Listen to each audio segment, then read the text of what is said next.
this time, which is unusual.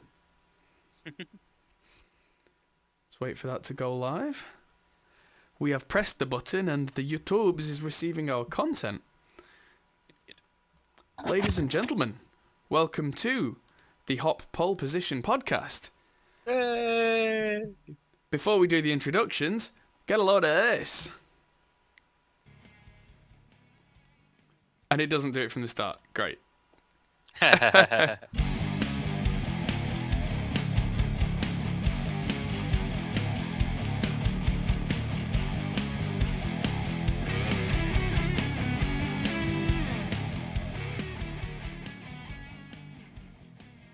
Yes, that's right, ladies and gentlemen. This is the Hot Pole podcast.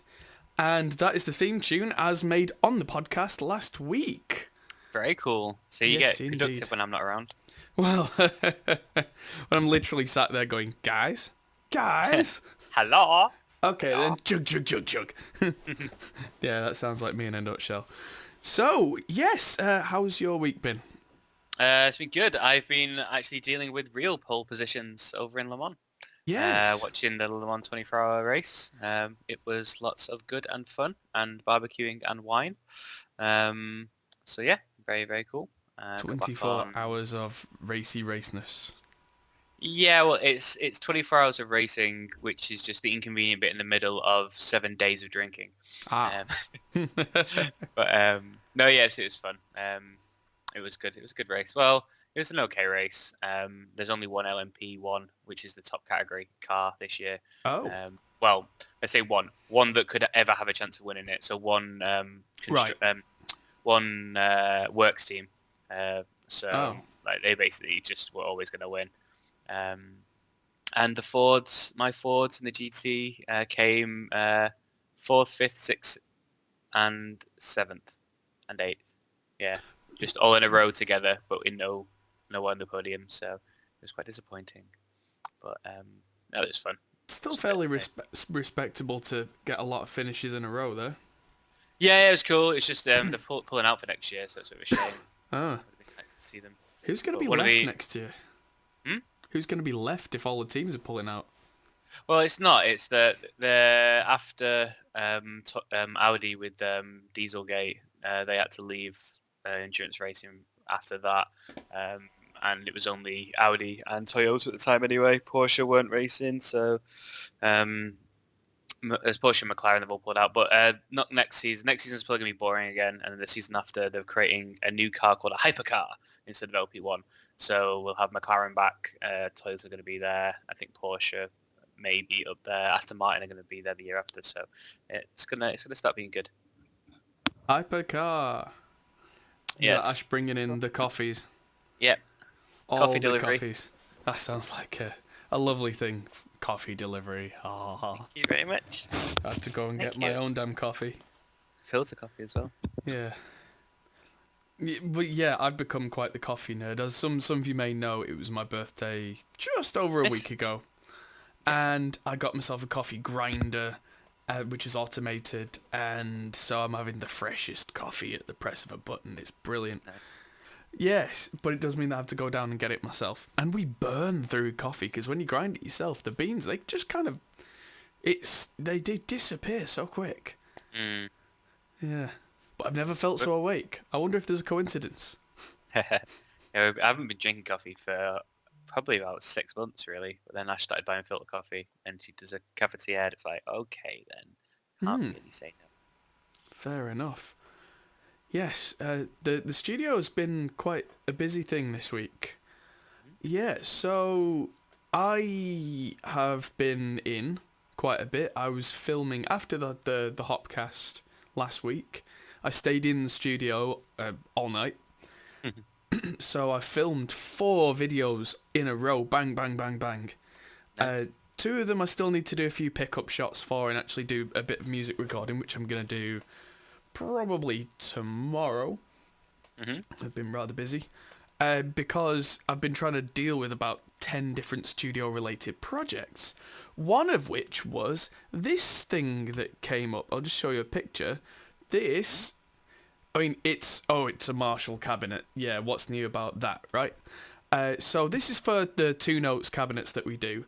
This is something very rare. This is an oversized Marshall cabinet. It was made when the Mode 4 was made in the early 2000s, which was kind of like, it was Marshall's top of the line nu metal amp essentially. Mm-hmm. It was this 350 watt solid state amp. It was a beast.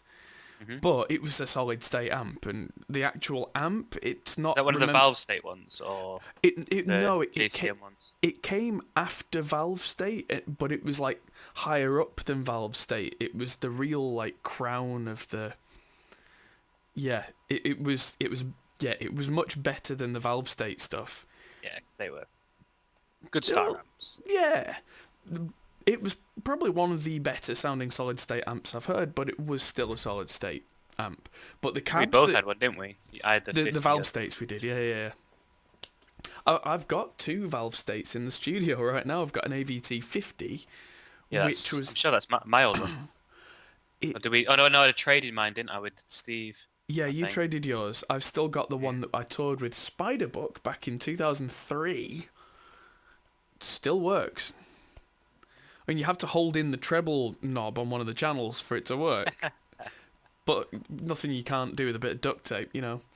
Yeah. It's one of those things that if I opened it all up, I'm sure I could reconnect it properly, but it's just a contact thing. But I've also got an AVT 150, which is a 2x12, and that's a pretty good backup amp.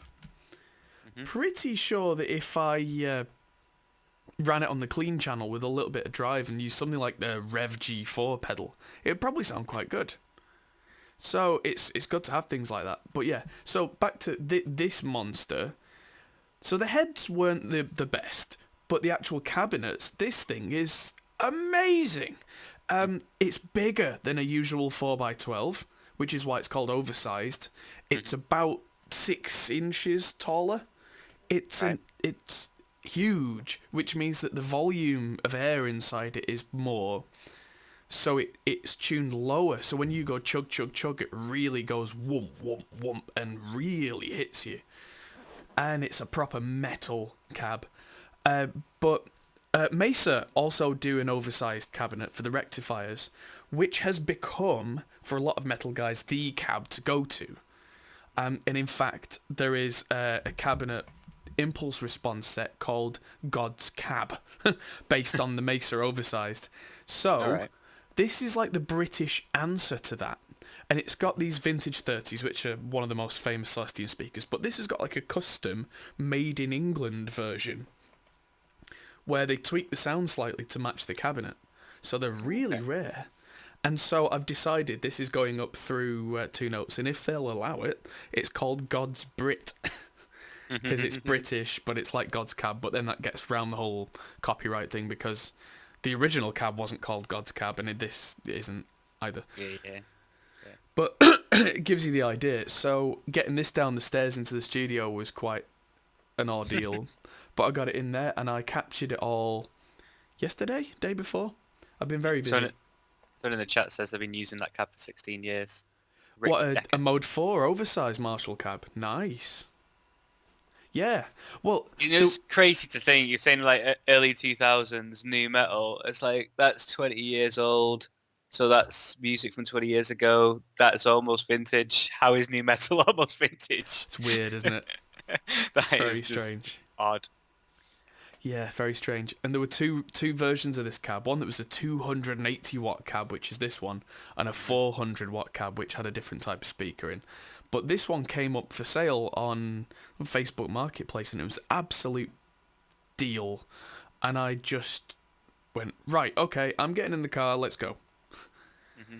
So I drove and got it, and I'd captured the whole thing within 2 hours.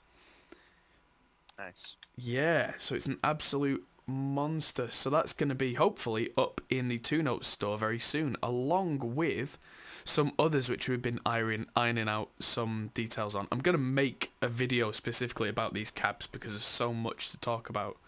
But there's the vertical Zilla 4x12, which is going up as 4 different cabs in the 2 Notes store for the torpedoes, because it's got 4 different speakers in it. Okay. So that's 5. I've got a PV 4x10 bass cab going up there. my own version of the Hartke 4x10 transporter with the aluminium speakers, a version of their 2x10.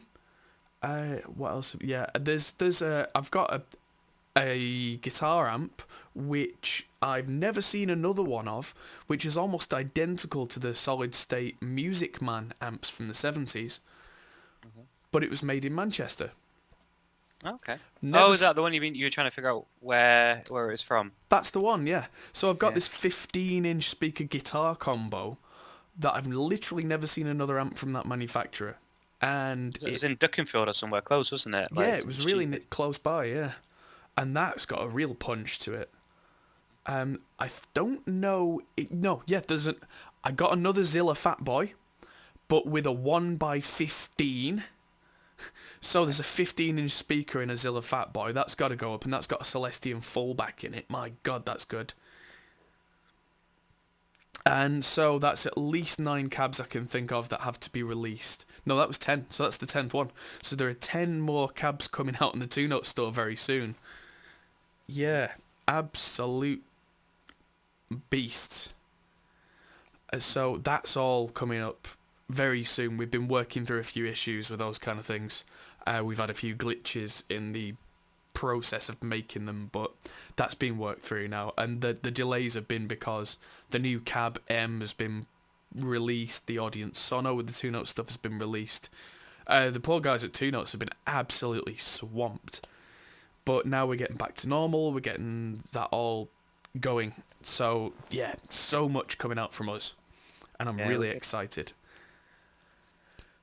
Question. Oh, yes. So since last week or the week before, since I've seen you on the show last, we released the new Reaper video.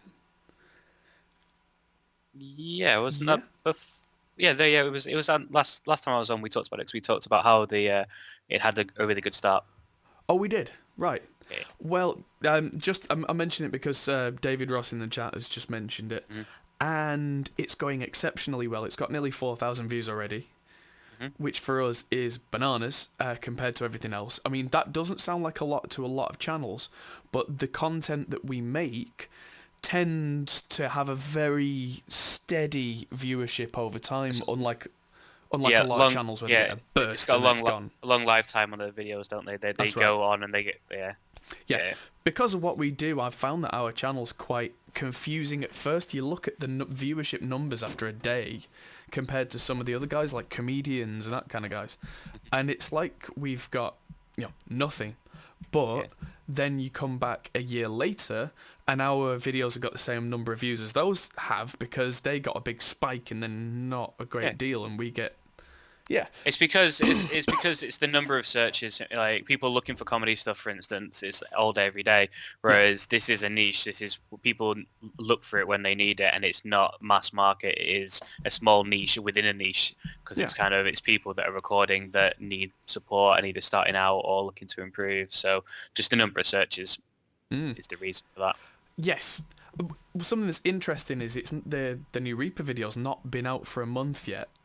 And it's already at the top of the number of minutes viewed per 28 days. That's good. Yeah, so it's the most popular video in terms of watch time for a month, and it's not even been out for a month. That's crazy. So I am. The question was plans to redo any other old videos, and kind of, yeah. So I've got a load of review videos to do for products that have been kind of building up. I've got the Celestian Copperback and Alnico Ruby to do videos for, and I've got 3 Sontronics mics I'm going to do a video on, and I've also got videos which are in the pipeline right now for the Two Notes Torpedo Cab M, which is great, and I used that on the podcast last week with the 100-watt tube amp that I was using, which didn't send everybody deaf because of the setup that I had. And what was the other one? So these in-ears that I'm using right now, the video for these went up on Monday. Was it Tuesday? The Sennheiser Pro 500s. These things are great. I mean, the best recommendation I could give them is I'm using them everywhere now, all the flipping time. I keep the case in my bag. and I use them on all sorts of stuff, which I've Nice. never done with in-ear monitors before, because usually I find that either they're uncomfortable or there's some kind of distortion in the sound. Not distortion like guitar amp distortion, but something where you can tell something's not quite right. Mm-hmm. And these haven't been like that. So, Nice. yeah. Good. I've even been able to do things like pull a basic mix together using these, and then later on go and refine it on studio monitors. But actually being able to work in a loud environment with these and get the basic work done has really helped me, because apart from being in the studio, I'm out and about a lot. And having something that can block out the outside noise and still give me a fairly honest representation of what I'm supposed to be hearing, that's a godsend, because that means if I've got an hour or even half an hour, in Starbucks or somewhere, I have a fairly powerful laptop. I can crack it open, put my iLock in, put my headphones in, pull a mix together with some relevant plugins. It won't be finished by any stretch of the imagination, but it means that I can get a lot of preliminary work done and then come in and maybe spend half an hour finishing something rather than 3 hours pulling it together in the studio, which means that my time is much more efficiently used. I love that. Very cool. Yeah, and also with video editing, that's really helped, because I can do things like I can clearly hear what's going on in the videos when I'm editing them if I'm away somewhere. Yeah. Yeah, really, really helps. Yeah, Nice. so Anna says, people look for quality content, the best mentors who give the most honest answers to their questions. Only we could find some of them, eh? Yeah. You never actually answered, David, so are you looking to redo old videos like drum mixing, for instance? Possibly. I want to do the more technical stuff first, so I want to redo the rest of the Reaper series, which is more technical, about how to route drums out to separate channels. I'm going to do a separate video about saving your work, because that sounds so simple, you just hit the save button. But I'm talking about things like getting stems, exporting different parts of songs and that kind of thing, changing formats, all that kind of stuff that can be made so much simpler when someone's walked you through it, and can unlock some really powerful stuff. We spoke about it at the beginning of the year, didn't we? You're saying that we're going to create more content for the channel that is kind of beginner level, Yes. and entry level. That's right. So David, yes, that is part of the sort of the ongoing thing with the channel. We'll be making maybe so we're redoing. I think, as Adam said, the Reaper series is one that we identified as being really worth doing, because it's what Adam knows inside out.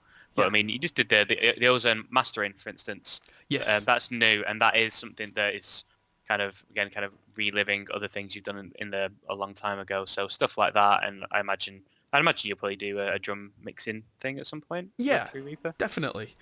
Yeah, so the kind of the roadmap for the next couple of months is, going back to what I was saying, all these videos for products that I've got in the studio that I kind of need to get through. I'm going to plow through them because I've been using these products for long enough now that I'm very quickly going to be able to fire out all the filming for them. Then it's a case of getting through that Reaper series, which should only take a couple of days really, because a lot of its content I've already done, but I'll be expanding it and making more in that series. And from there I'll be able to then go into more general stuff about mixing rock drums, mixing rock guitars, or getting rock guitar tones, and so on and so on. What would you say are three things that are the three most important things with mixing drums that people don't realise? Tortillas, queso, and mince. If you're gonna make something to eat while you mix drums. No, mixing drums is step one. Find any problems in any of the separate microphones and deal with them first.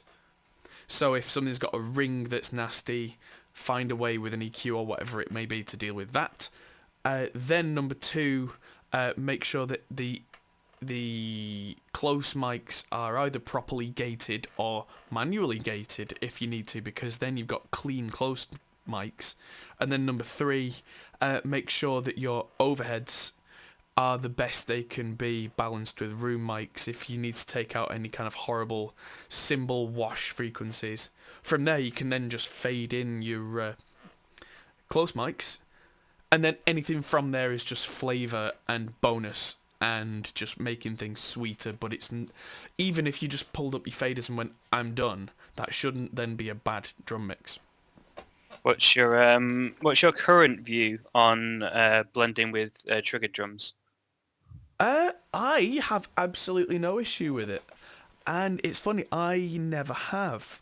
I think that if you just completely replace close drums, close microphones on drums with samples that sound like a machine gun, it's probably going to sound terrible.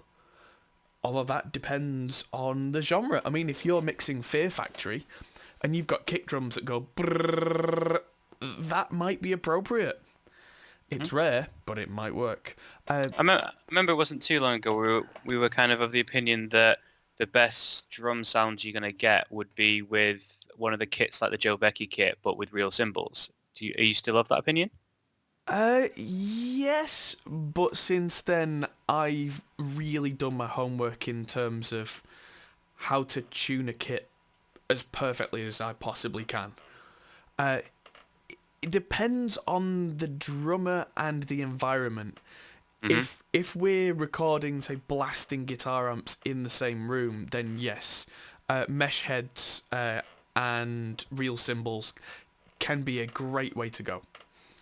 Especially with our drum room, which isn't the most live drum room. Mm-hmm. But if you've got a really nice room, you may as well take advantage of it. And yeah, the room microphones for me are one of the biggest elements of a natural drum sound. And now I can replicate that, especially if we're using something like Slate or Superior drum samples. I'll make sure I'm routing the virtual room mics out separately from the close mics to treat them as if it was real. Mm-hmm.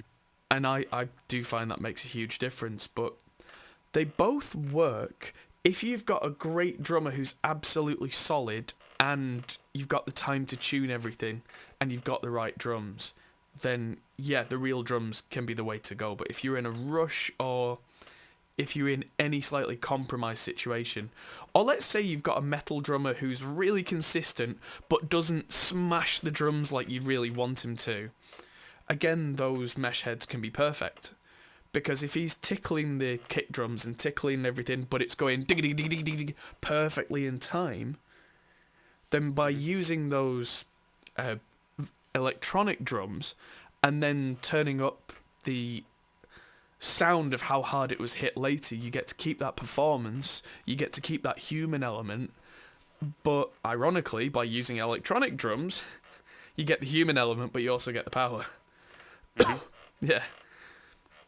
So I tend to judge it on a case-by-case basis now that I have the luxury, and now that I'm confident with making sure that drums are tuned right every time. Cool. I mean, I thought I had a good idea of how to tune drums before, but this is a fun thing that I watched the Creative Live class that Nolly Getgood from Periphery did about recording drums, and I learnt a few things that I didn't know before. Cool.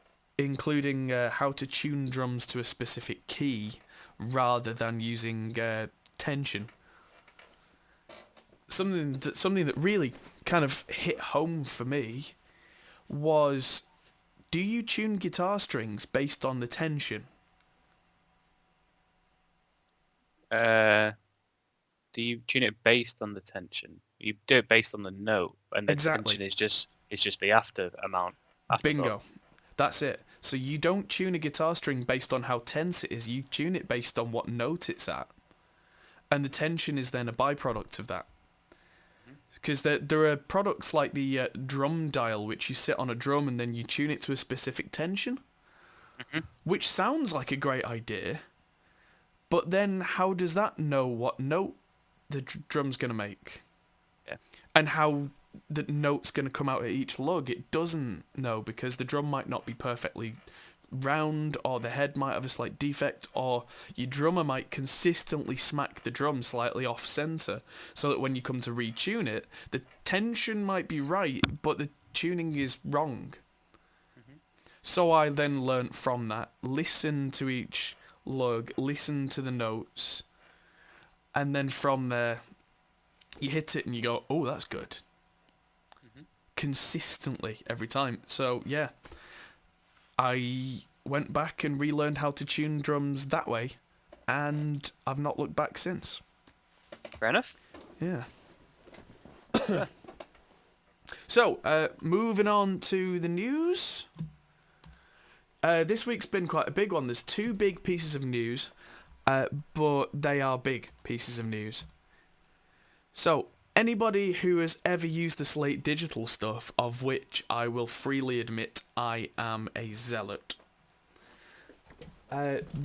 Anyone who's used the Slate stuff, they made a big announcement last week that everything was going to change. And technically speaking, it did. They changed the Everything bundle, which was all their plugins, to what's called the All Access Pass.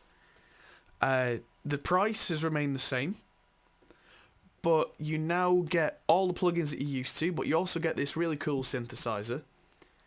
You get all these new plugins from Kilohearts, which are really cool. They look like Ableton plugins, but they do some really weird stuff. You also get about 300 tutorial videos from them about how to get great sounds in loads of different genres, like EDM, hip-hop. Chris Lord Algae is doing a rock tutorial, and he's had more number ones than pretty much anybody in rock as a mix engineer. He knows what he's talking about. He really does. And so all this stuff you're not paying any extra for, and any new plugins they make are included. There's loads more of this tutorial video stuff coming that's included. So, wow, yeah, just everything. Yeah. I mean, I've been a big believer in these guys since very near to the start of the subscription thing. In fact, no, since the start of the subscription thing, because I remember emailing them before the subscription thing came out and being like, hey, when's this ready? I want in. And so, yeah, this has been absolutely amazing. And so, one sec. Why? I'm just asking, there we go. Yeah, so there's some really good reviews. It's really cheap at $15 a month, which for all that is absolutely crazy. Very good game.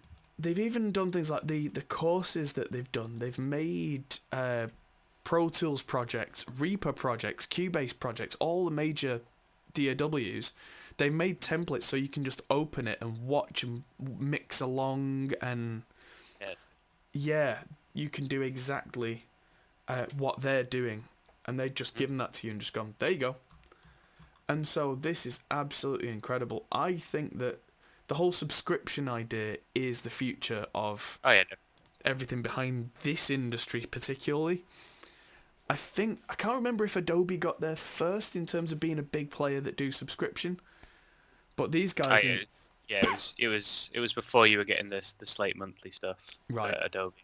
It's been a long time. It was CS6 was the last version of Adobe's suite before it went to anything else, and that was in like 2009 and 2010, like wow. When it was like the last version. I think when we moved into the hot pole, I think we got it. Yeah, it came out then. No, so 2012.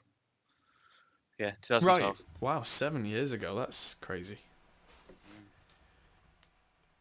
But yeah, it's been good though. Absolutely. Saved us a lot of money. Yeah. It in terms of even just the studio, it's paid for itself many times over. And so, yeah, this whole monthly deal is ridiculous. Oh, there's so many plugins coming out. One minor downside is that I forget that some of these new plugins have come out. There's one called Lustrous Plates, which is plate reverbs, and I used it once and I went, this is amazing. I want to use this more, and then I've not used it since because I'm in habits of going to specific plugins in specific setups. Like when I need a reverb, I know which one I use. I use Slate's Verb Suite Classics in this setup. I use a similar one in that setup. I use one in this setup, which saves me time when I'm mixing. I'm not a teenager anymore. I don't spend half an hour picking between plugins going, should I use A or B or C? No, I just go, I want one of these, that one. Mm-hmm. But that does mean that that's kind of me being an old man, that I sometimes forget that the new stuff's there, even when it is slightly better. But at this point, it's really fractions of a percent that you can hear in a mix. Mm-hmm. But yeah, as new stuff's coming out, like there's this Anna 2 synth that came out. I've downloaded that. Not had a chance to use that yet. THU is the new guitar amp Sims from Overloud, and they're really good. I managed to use them today, and I was really quite impressed with how natural they sounded. Cool. And Kilohearts, which is this stuff that looks really simple, but is really not simple. But Kilohearts is stuff they've not designed. It's a company they're working with where they've done some sort of licensing deal. Yeah, so it can look like this, which is dizzying. Because, you know the idea behind multi-band? Where you can do this on the bass, this on the mids, this on the top end. So these Kilohearts things, all of them are multi-band. So you can do, like, you could have a reverb on the top end and a chorus on the mid, and I don't know, That's very cool. Yeah, crazy pitch shifter on just the bass. Very cool. So you can do, mind-bending things. And it's got things that I've not used in years, like a bit crusher in there and tape stop and stuff like that I can just use again. So I can go 1, 2, and do the cheesy tape stop thing, because I used to have to get this old freeware plugin, which I've not used in years to do that. I know that Pro Tools has that inbuilt, but for the one plus thing that Pro Tools has got, it's got plenty of minuses, so, Yeah. There's a ton of modules in this.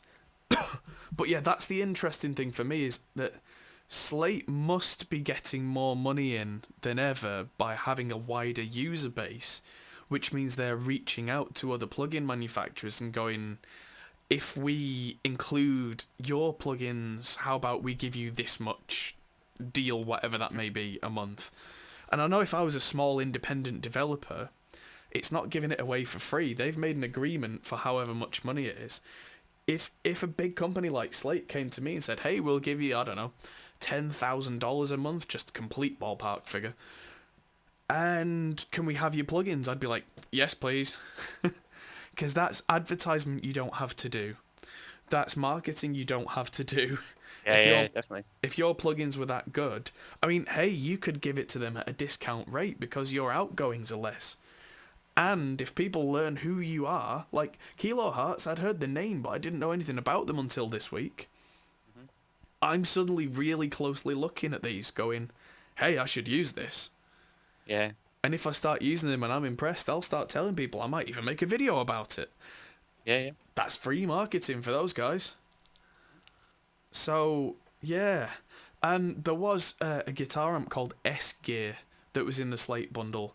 And the guys who make it, Scuffum Amps, they ended their deal, which seems really weird to me. Because they're probably never going to get that sort of use ever again. I don't know. I mean, if they weren't making anything out of it, though, then they're not making anything out of it. Well, struggle.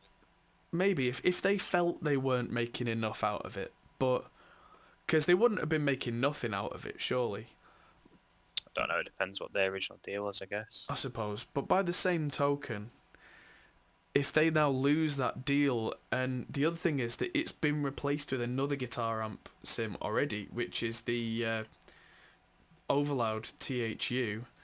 So, yeah, it's already been replaced, and I have to say, this new one's great. I didn't really use the old one just because in terms of guitar amp sims, I've got them coming out of my ears. I've got more guitar amp sims than I have brain cells. It's not saying I've got many, but yeah, but I tried it and I went, oh, this is good. Mm-hmm.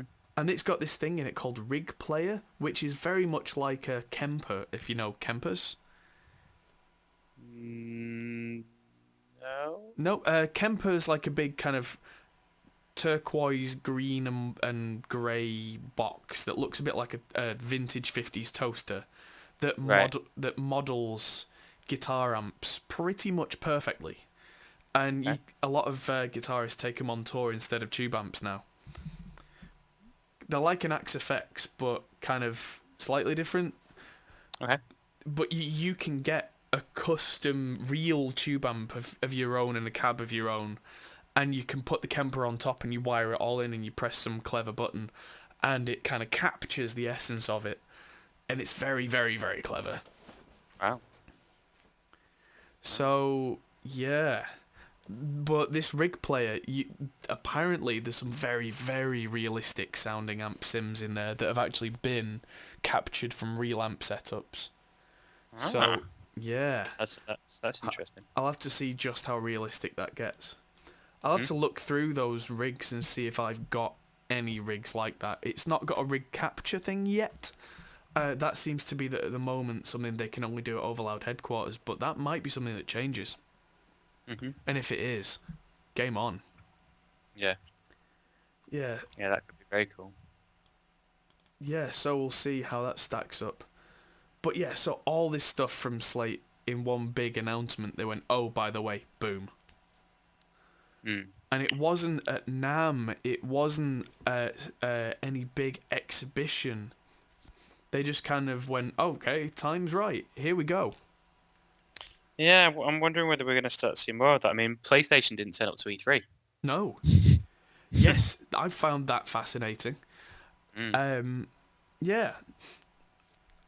But then I suppose they had no real reason to. No, not right now. Yeah.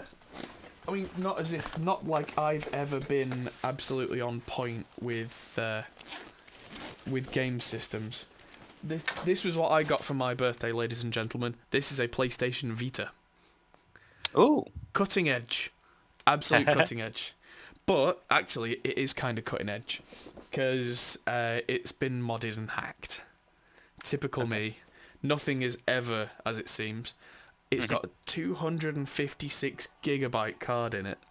And it's got all the games. All the PlayStation 1 games, all the PSP games, all the Vita games. All the ones that I like, anyway. And, yeah. Nice and legit, then. Yeah, 2013's finest. But I was considering getting a Switch, but then I thought, they're like nearly 280 quid, and then you're paying £60 a game. Yeah, I've got like 3 games for my Switch. But the games are good, though. They last. That's one of the things. But if you're up for a variety, then it's not the thing, unless you've got loads of money. Well, like, all the indie games are really good, but... Yeah, the real reason that I got a Vita is, firstly, I like consoles with tactile buttons, which I know the Switch has, but I like retro games, not because they're retro, but nostalgia. Like, this thing's got all the Final Fantasies from Final Fantasy 1 to Final Fantasy X-2 on it, and like, I can play Final Fantasy 7 for 100 hours and not be bored. I mean, I'd probably have to sleep, but... You've only got about another 6 months before you can play a modern version of it. Yes! March, I think it is. March or February next year. Me and Mickey have already said we're getting a PS4 for it. Because we don't have a PS4 right now, but when that comes out, we're going to go to somewhere, get a second-hand one. If it's only on PlayStation 4, if it's on Xbox One, which I don't know if it is because licensing deals and Xbox exclusives and PlayStation exclusives. I think it is, but I'm not sure. Yeah. Cause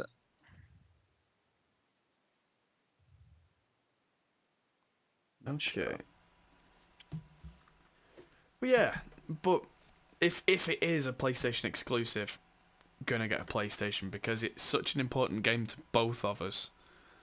To me and Mickey, that yeah, it was PS4 exclusive. Yeah. right. Well, that kind of settles it.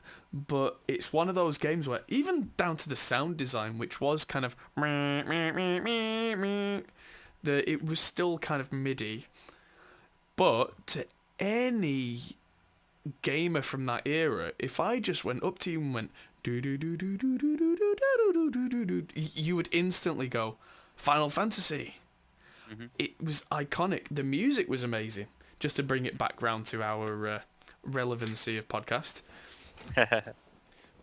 But yeah, what a game that was compared to anything that had come before. I'd never played a game that was over multiple discs. I'd never played a game that was 100 hours of investment.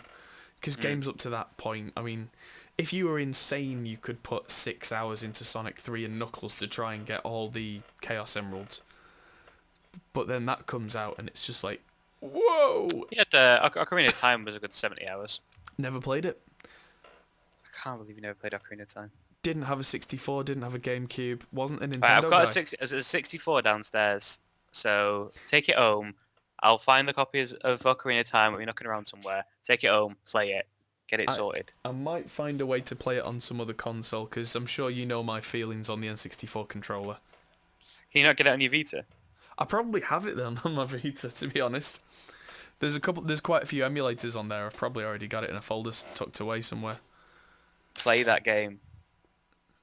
Yes. The thing is, though, it's those things like, unless you're nostalgic for them, they don't necessarily age as well, because like Ocarina of Time started so much about kind of RPG-based kind of 3D games, and also the sort of storytelling, which you've played Ocarina of Time by playing any game that came after it, basically, that was any good. So, right. If you didn't play it at the time, it might not age as well. Well, that's the thing. Like I said, I've got a thing for older games because the limitations of the hardware meant that it had to be good gameplay, or you didn't sell the game. Because what else did it have? Graphics? I mean, the graphics, especially in the early 3D era, were just giant blocks. And the characters in Final Fantasy VII were laughable. They looked like sort of broken Lego wandering around with these stiff arms. But but in true weird style, I remember being with Christian playing that game and looking at the cutscenes going, oh my god, this is photorealistic cutscenes. They're amazing. I can't wait until real gameplay looks like that. You look at it now and it's just like, it looks like a couple of stick people still, even in the cutscenes. Yeah. And you're like, how did my brain see this as photorealistic all that time ago? It's amazing what the brain does with CG. Yeah. Yeah, it's funny. You look at Toy Story 1 now and you go, woof. Despite the fact that it was rendered on these £500,000 SGI workstations. It's just like, oof. Lighting. Yeah, it's just nowhere near as bad as like Final Fantasy. No, but the Final Fantasy stuff was not on a budget of nearly the same thing. No, but I would say that I think it's completely off topic here, but I think Toy Story set the bar, and after Toy Story 1, CG improved, but you never had as big a jump as you did. I mean, I'm looking back to like FIFA 97 and FIFA 98 and thinking, wow, this is really starting to look like real football now. It looks nothing like it. It looks absolutely nothing like it. But your brain saw it as that because we didn't know any better. And then as soon as Toy Story came out and you started to see what like CG could really look like, your brain then kind of settled on that, I think. But anyway, back to music. Yes, back to music. So, so this is $14.99 a month for all this stuff. And moving on to our second news topic, Avid and Pro Tools, they're changing their pricing on Pro Tools. So rather than adding stuff for the same amount of money, they're keeping the same stuff for more money. Oh, by the way, I worked it out. 150 grand. What? 150 grand is what it would have cost us to keep the Master Collection up to date. Gee whiz. If we bought it new every time it came out. Because of the number of machines that we used it on. That's just for 5 licenses. We used it on 10 because you can use 2 on each one. So actually it's double that. Yeesh. No wonder everyone cracked it. Yeah. I think we did. We had one legit copy, and then that was it. That's all we could afford. It's like Yeah. we want to buy it, but we can't afford it. I think so, yeah. I mean, it's all distant past at this point, so we may as well say it, but yeah. I think we did what everybody else at our level did. In fact, no, we didn't. We actually had a legit copy. Yeah, we had a legit one, the one we could afford. We used that one best we can. And then as soon as it was, oh, you can pay monthly for it. It's like, yes, okay, we will buy like 8 copies of it right now. Like, we really did as well, because the price difference, was it £6,000 for Master Collection at the time? I thought I think it was 4,200 if you had a previous version. Right, if you had a previous version, yeah. Yeah. Because I remember looking at the costs outright and just, whoa. People are still selling it for £1,000, by the way. I just looked it up. What? CS6, the second-hand value of it is still being listed for £1,000. Why? It's 10 years out of date now. Yeah, but it's the last version of Adobe that is offline. And you actually own the software. Because I don't think you own the software. I don't understand some people. You don't need to own the software. Because if you own the software... You have to keep on paying, don't you? Like, yeah. With the other one, you don't have to keep on paying for it. You put it on your computer and that's it. It's done. Well, there is... But yeah, no, I mean, I'm completely in agreement. I'm just kind of explaining. Yes. Bad. I've seen this conversation many, many times, especially in the Slate Digital Facebook group, where the actual CEO, Stephen Slate, has explained it and broken it down several times. And he said, at one point, he said, look, how much does it cost you for 10 years of this subscription? And for the Slate bundle, it was $1,500, because it was $150 annually. How much would each plugin cost you at $150 each? So even if you only bought 10 plugins, of which there are about 60 in the bundle, that's the same, but you own them. But 10 years down the line, how out of date are they? Whereas if you're paying for 10 years on the subscription, by the end of that 10 years, you've got a load of new stuff. Everything's been kept up to date, because it better be, because you're paying for it, right? And, you know, everything... It makes so much more sense. And if at any point in those 10 years you decide, I don't need this anymore, I'll shut it down, you stop paying. Oh, the bum will say he bought the full Master Collection just months before they announced the Creative Cloud. Oh, so, unlucky, dude. So, I think we were contemplating that we needed to upgrade. I think we actually did similar. I think we upgraded Premiere to CS6 just before. Yeah. We didn't get the full Master Collection, and we were thinking, oh, what should we do? We're gonna have to buy some copies of Photoshop and whatnot. And we were still using like Dreamweaver at the time as well. And then yeah, when we were shopping around, that's when they brought out the Master Collection. Oh yeah, that's right, because we were just on that cusp where we were starting to grow as a company, and that would have really limited us. Yeah. Oh yeah, definitely. I also... Come say hello then. Come say hello. Ladies and gentlemen, introducing our latest... Loki, come here. Come here. Come here. Come up. Come up, say hello.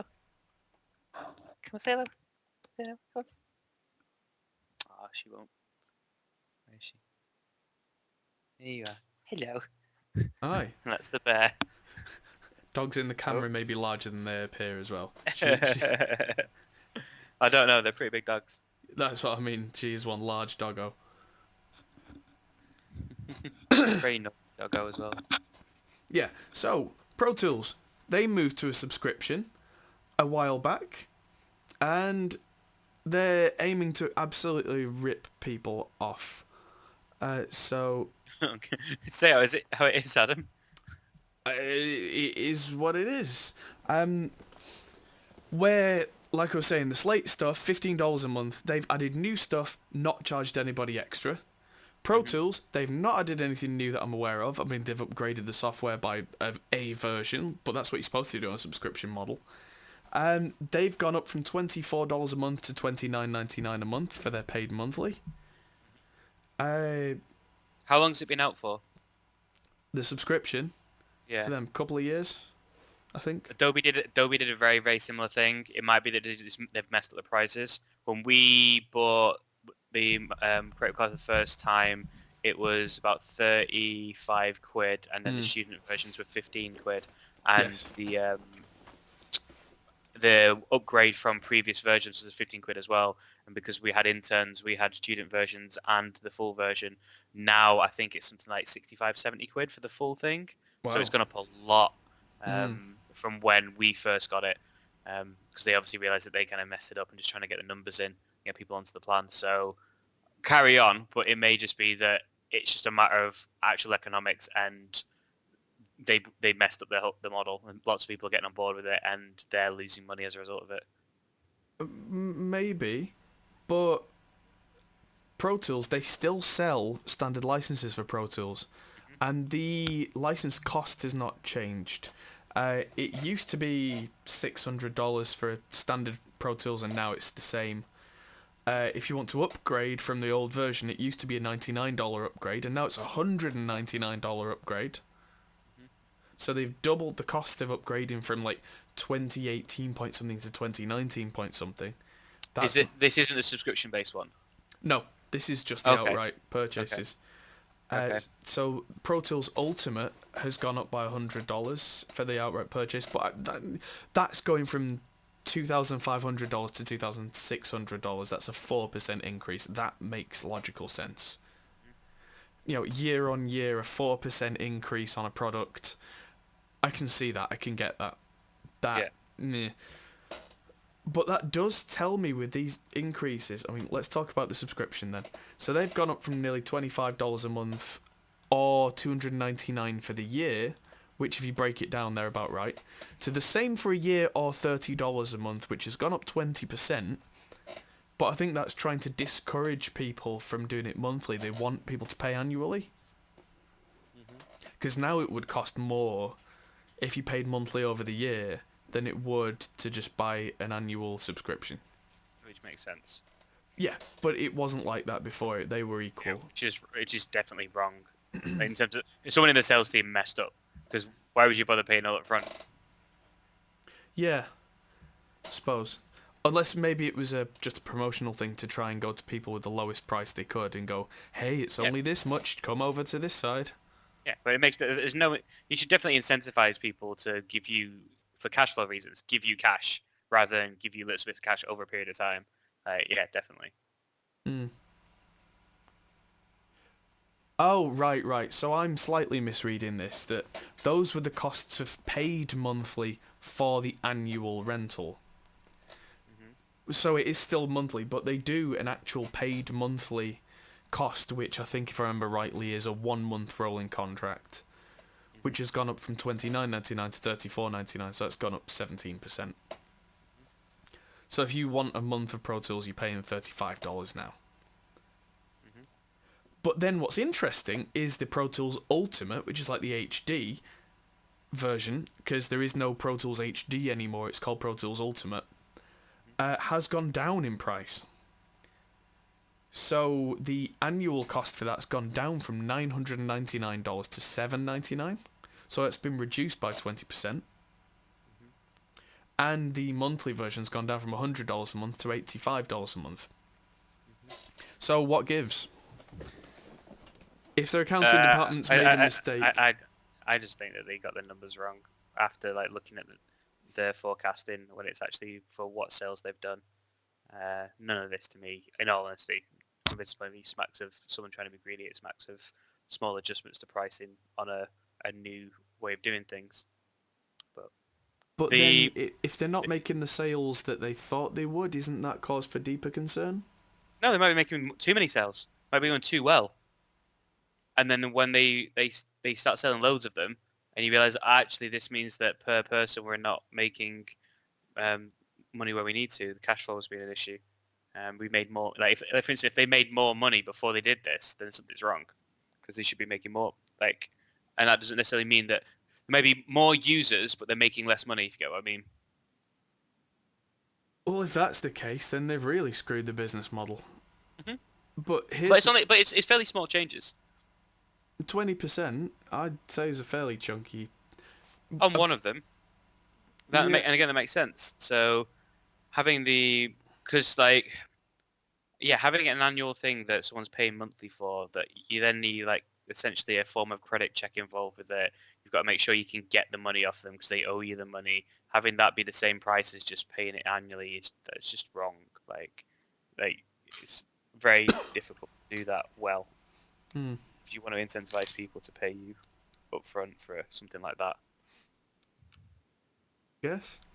Something that, like, maybe it's just Slate being the disruptors in the audio industry, but they were originally $25 a month. And as they got a bigger user base, they dropped it to $15 a month. And apparently their income and their user base is bigger than it's ever been. Yeah, I completely get that as well. You got to look at the difference between Slate that were say a big company but niche in a niche compared to someone like Pro Tools, which a lot of people are seen as industry standard, and you go from one small niche company that sold an amount and had hardware and like main licenses to then being okay, here's a monthly subscription model, and then getting an absolute like 200 times increase in people using their stuff compared to Pro Tools that probably aren't going to see many more people using it. I mean, we'll see some. You'll see fewer people cracking it like you did with Adobe. So people that can afford to pay something a month, like students, will now decide, okay, I can afford to buy some of this now. I'll start paying for it monthly. But alongside that, you've got the people that actually buy the licenses and have the kit. Like, they're probably not they're not going to be increasing by as high a percentage. It's not going to be like hundreds of percent more people using it for something like Pro Tools, because I think it's different even more so to the Adobe stuff, because the Adobe stuff, it's such a wide gamut of tools. It meant that essentially if you're a creative, you buy it. Like, the market for it is huge. This is still at least a segment of audio production people. So I'd have thought it's just scale of companies as to why. But also maybe partly the sort of disruption side of it. I don't necessarily think that's because they're a newer company in that instance, or a younger company in terms of the vibe I kind of get from them anyway. Pro Tools is a bit more corporate in the way that I view them. I suppose so. Yeah, it's just interesting that for them to be doing not well, that they have to jack the prices up in one side but lower the prices on another product. That seems a little weird. It does, definitely. I mean, yeah, one thing I would say, it doesn't suggest that all's well, definitely. Like, if you're getting your pricing wrong and you're having to make changes like 20% changes, that is a big deal. Or they say that one going up 101%. Like, doesn't necessarily mean that they're trying to say, I think them trying to rip people off is probably the wrong angle. There being an issue with their pricing, being a sign that there's something not quite right within the company, yeah, I could definitely see that. People are definitely moving away from Pro Tools as well in the last few years. Not 100%. Is that in any way in alignment with the issues that Macs have had over the last few years in comparison? Maybe. I mean, I don't know if the two are completely related, but I can see, that, Macs are the industry standard, Pro Tools is the industry standard. I can see why a lot of people are starting to reject that philosophy. Yeah, people, like, if you're going to run Pro Tools, you run it on a Mac because, like, that's just how it's kind of almost advertised, and it's the coolest way to do it. And where it's like, if you're going to go, oh, well, what about if you build your own PC? Oh, yeah, okay. Well, if you build your own PC, you could use some open source software. Why don't you try Reaper? Like, I don't know. To me, it seems like a story that I've heard and seen. Yeah. I mean, as a big Reaper advocate, there is also a lot of stuff out there now that never used to be big, like PreSonus Studio One. Cubase has always been there. There's Logic, of course. If you're a Mac guy and you don't like Pro Tools, there are so many options out there that are not just the also-rans these days. And I think that's really shaken a lot of confidence in Pro Tools. And it's one of those things that we're changing generations now, where I think a lot of the people I talk to who go, oh, Pro Tools is the industry standard and always will be, over 30, over 40, they've been in the industry since tape was a thing, and they begrudgingly moved from tape to Pro Tools. They're probably not going to move again. They didn't start recording their music as a kid on an iPad, which a lot of top kind of engineers and music makers will have done. Yeah. I think a lot of us, I am probably the older part of the new generation, quote unquote, where we literally just got our hands on whatever we could get our hands on, made it work, and then went, okay, well, what else is out there? Why should I jump from what I already have, rather than just being at the bottom of the mountain and staring up and seeing Pro Tools at the peak, and going, that's where I'm going to go. That was certainly not my experience. And like I said, I was probably one of the first to be in this generation where rather than just looking at Pro Tools and going, the Holy Grail, I went, what can I get now? Oh, Cubase. This does everything. Why do I need Pro Tools? And then legitimately finding answers to some of these questions, but not necessarily being satisfied with the answers that I got. Yeah. Which is very different to not blindly looking for Pro Tools, but going into any studio and that is just what you see, full stop. That whole landscape has changed now. In fact, I think that's gone hand in hand with the death of the large studio. Because even though large studios do still exist, of course they do, there are plenty of massive songs that are made in people's houses, people's bedrooms, not necessarily using Pro Tools, and can get to number one and make an artist famous without the need for that single only option. Yeah. And so because of that, people look up to all these number one artists, and where 10 years ago it was all the number one Grammy award winning artists all used Pro Tools, not the case now. And so the next generation coming up are looking at all these different guys with their different software, and instead of having that default, they're going, oh, this guy uses PreSonus Studio One, this guy uses Reaper, this guy uses Cubase. I want to be like this guy. Or maybe I want to be like that guy or this guy, and they're giving themselves all the choices. And this is where Avid still, in my opinion, shoot themselves in the foot.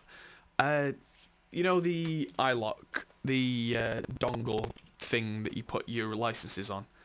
Here's my old one, my old iLock 2. My iLock 3 is downstairs right now, I think? Or did I bring it up? I'm just looking in my bag. Yeah, so my iLock 3 is downstairs. I transferred from an iLock 2 to an iLock 3 recently because this one was starting to break, but that was through years of abuse. Did you know Pro Tools is not runnable without an iLock? Yeah. That includes the trial. You can't even try it unless you've invested in hardware, kind of anti-piracy stuff. I can't, as a 14-year-old, just download it and try it. Pretty much all the other DAWs, I can just give them a go. And in this internet generation where everything is now, why would you not allow that? And if the argument is, oh, well, it could be cracked, here's a surprise for you guys. It can be cracked anyway, and will be cracked anyway. So you may as well go, okay, well, for all those 15-year-olds who want to try Pro Tools, not Pro Tools first, because that is terrible, by the way, and I made a video about that for anyone who's not seen it. Actual Pro Tools, you should be able to just try it. Yeah. Because you might find in the first month you make something half decent, and then if Pro Tools is at the top of the mountain, you go, mother, father, this is what I want to do. I've tried it, I like it, please buy it me. And for a percentage of those people, the answer might be yes. For a large percentage, it might be no. I don't know. I'm not going to presume for anybody. But taking that option away is taking your future user base away. Yeah. And to rely on the mystery of it being this arcane software that's locked away in big professional studios, I don't think that's going to draw people to it very much. Not when, by the time you get to that as an 18-year-old at university, you could have already had several years screwing around with different software. That happened to me. I had Sonar 4, I think, when I was a 14-year-old kid. I didn't know what I was doing with it, but I started with it. Oh, Nuendo. Does Nuendo still exist? Nuendo is like the Cubase Ultra. Yes, that still exists, yeah. Yeah, mostly Nuendo's used in films. You can do like 10.2.2 surround sound and crazy stuff. That's right. I remember using it at uni for doing surround sound stuff, yeah. Yeah, I did for 7.1 things, which at the time was ridiculous.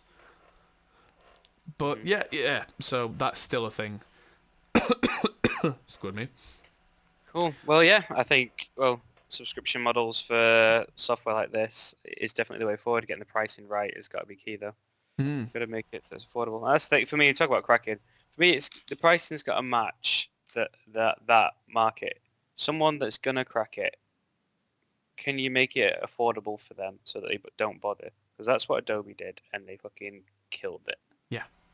Like, it's one of the reasons why I'm a big advocate for Reaper. Not only do I think it is genuinely amazing in terms of getting the results that I want, but it's $60 for God's sake. That's just a few Starbucks that you don't drink. And quite a few Starbucks, but yeah. Sure. But it's not $600 that Pro Tools standard is. $60, $600. It's 22 Starbucks.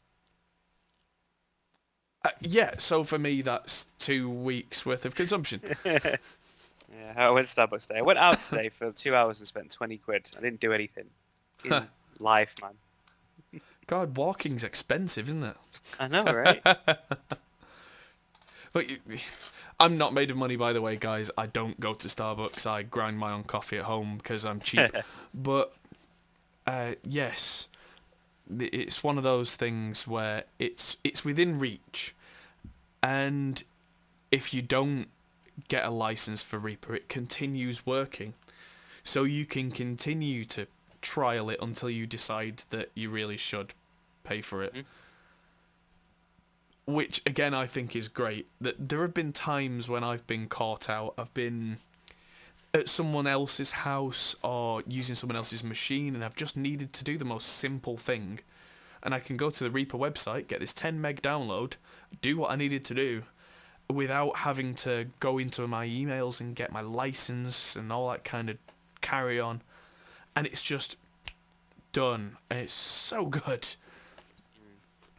Or, like, I got my dad to use Reaper a while back just to give it a go because he's a guitarist. He likes to try and come up with riffs and stuff. That was a year ago, and he kind of dropped it, and he'll come back to it every now and again. And the fact that it still works, I mean, I wouldn't, in his position, have bought something like Reaper yet because he barely used it. But the fact that he can then open it on this machine still, it will nag him to buy it. But let's say he used it seriously for a month and then went, okay, I'll buy it now. Whereas with Pro Tools, on the iLock, you get 30 days, that's it. At the end of the 30 days, it stops working. That's it. Done. Kaput. Did you see the advert for WinRAR? No. WinRAR did an advert recently. It's just an empty office, and it comes through, and it's basically someone. It's just like a sale, and everyone's left, and there's a woman that starts running around the office with this piece of paper. She gets to the top, and it's like the CEO of the company. He's about to jump off the building, and she's like, "We got one. Someone bought it," and it cuts to like a guy just sat eating some toast on his computer, and WinRAR pops up saying, "Would you like to purchase?" And he just shrugs and goes, "Okay," and buys it. And at the very end, it then reveals that it's WinRAR. I was just like, it's absolutely brilliant because it's exactly that sort of thing, though, isn't it? Is it called Sale of the Century from Rocket Jump? Yeah, I think so. Yeah, just someone asleep at a desk, a woman asleep. Yeah. It's absolutely hilarious. I mean, it's spoiled by knowing that it is WinRAR. It's that video. I'm not going to show too much of it because Yeah, copyright. that is but well worth a watch because it's hilarious. yeah, I'm definitely going to check that out because that looks hilarious. Yeah, it's good. But yeah, okay, so one thing that I'm going to finish off with is, I mean, I've been a very busy boy this week, and one of the things that I've done is I mixed a song, which is something I like to do on this particular podcast, is play a song we've been working on. And this is something that I've been mixing. An old student of mine has moved back to her home country, I think, Anna, and this song, Marek Sanoskis, is the artist, and it's in Latvian. And I always find it really quite rewarding and confusing all at once to work on material that is not in my native language.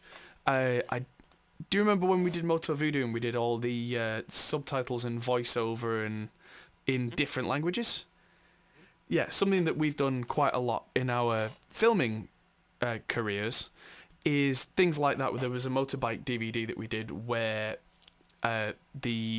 not only the subtitles, but there was voiceover in French, Spanish, I can't remember all the languages, Czech, and I had to record all of it and then make sure it was synchronized and cleaned and edited for an hour and a half long DVD in a language I didn't speak.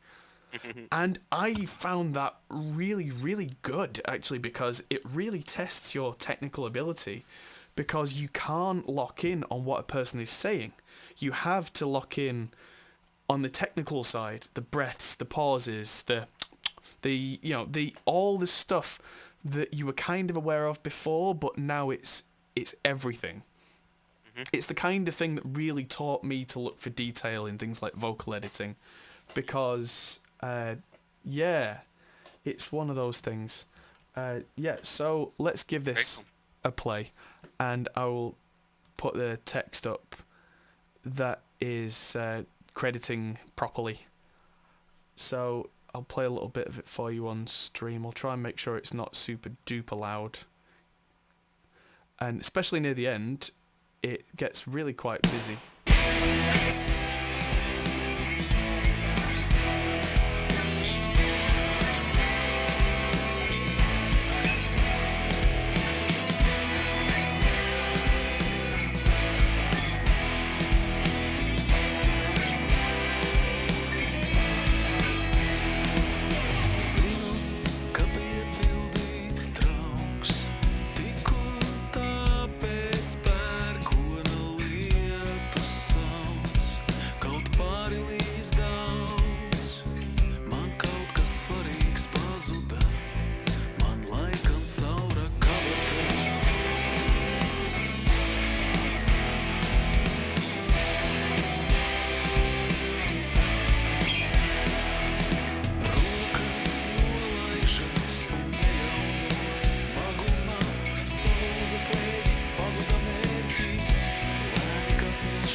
Cool, and I'll just play the very end just because it gets very, very dense. And this was the real mix challenges. There are about 9 guitars going here.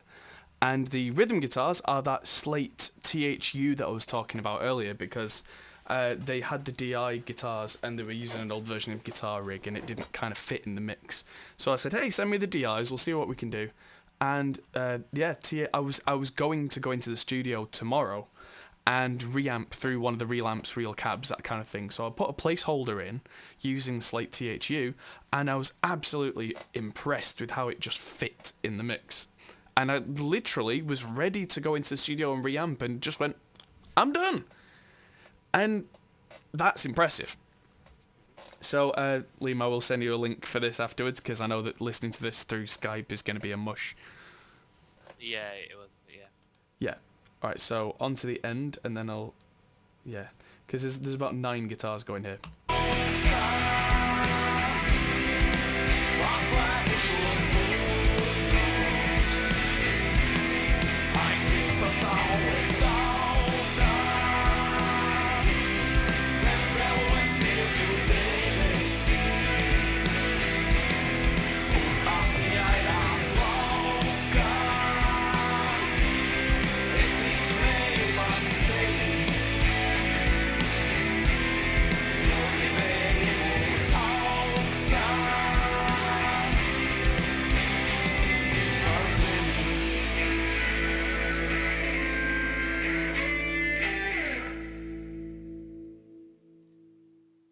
Yeah, so at the end there as well, there was kind of an octave guitar. It was purposefully quite edgy and nasty and industrial, and I managed to make that kind of fit in the mix. And used an old Andy Wallace trick to make the drums sound massive, which was get the snare with a separate trigger, just triggering a room sample. So not actually replacing the snare at all, just every time the snare got hit, it goes... And it's something that if you listen to early Rage Against the Machine, if you listen to early Nirvana, a lot of that stuff mixed by Andy Wallace, he used that trick in the 90s, and everything that he did it on sounded incredible. In fact, everything on Hybrid Theory by Linkin Park, same snare sound as Bulls on Parade by Rage Against the Machine. Same snare. Yeah. You can actually A-B them, the two songs, anything off Hybrid Theory and that, and you can go, oh, wow. Oh, okay. Yeah, but it's one of those things that got pointed out to me, and I was like, well, blow me down. That was, well, right, great. But it sounds like $1 million, and it just sounds right. I would imagine a guy like Andy Wallace has probably got 9 or 10 different snare room sounds, and for each song he goes, I'll use this one, because it works with this song. It's like playing in different keys as a guitarist. I think you just kind of go, you listen to what you've been given and you go, well, this is going to work. And, well, Andy Wallace isn't a Grammy winner for nothing. He knows what he's doing. But yeah, little tricks like that, and that's the kind of song I've been working on. So, I changed the name of it because Marex is the name of the songwriter, Periscope is the name of the band. I don't want to try and mispronounce the name of the song because, like I say, it's not my native tongue and I don't want to do that wrong. But check those guys out. I'm guessing this is going to come out relatively soon. Always takes a month or two after a mix and a master's finished for it to go through the press hype cycle and get ready for marketing and artwork and all that kind of stuff. But yeah, you probably heard it here first, ladies and gentlemen, because it only got mixed and finished earlier today. So, yes, I do enjoy playing stuff like that on the podcast because it's usually first listens and I like to get people's reactions.